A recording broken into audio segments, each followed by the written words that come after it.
काल ना हम्पीला पोचायला मला रात्रीचे 12 वाजले.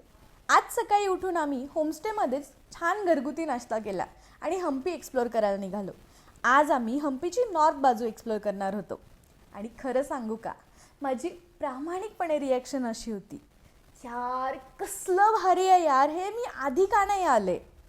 कारण इतिहास, भूगोल, विज्ञान, गणित, स्थापत्य आणि कला असे सगळे पैलू मला इथे दिसत होते. लोटस महाल, महानवमी डिब्बा, हजारे राम मंदिर अशा कित्येक गोष्टी आम्ही एक्सप्लोअर केल्या, ज्याचे डिटेल्स मी ऑलरेडी कॅप्शनमध्ये टाकलेत. मला ना इथे या प्रचंड गोड बायका दिसल्या. केसात माळलेला गजरा, चांदीचे दागिने आणि तो हसरा चेहरा. त्यांची भाषा जरी आम्हाला कळत नसली ना, हातवारे करून आमचं थोडंफार संभाषण चालू होतं. आणि हो, आमच्यातला एक मित्र सोलापूरचा असल्यामुळे त्यांना थोडी का होईना त्याची भाषा समजत होती.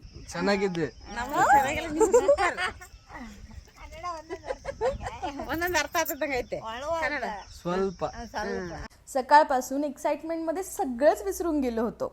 मग मँगो ट्री हे हम्पीमधलं बऱ्यापैकी फेमस असलेलं हॉटेल, छान साऊथ इंडियन थाळी घेतली. प्राईसच्या मानाने मस्त जेवण होतं आणि इथला ॲम्बियन्ससुद्धा मला एक साऊथ इंडियन वाईब देत होता. आता होमस्टेला जाऊन फ्रेश होऊन आम्ही सनसेट पाहायला गेलो.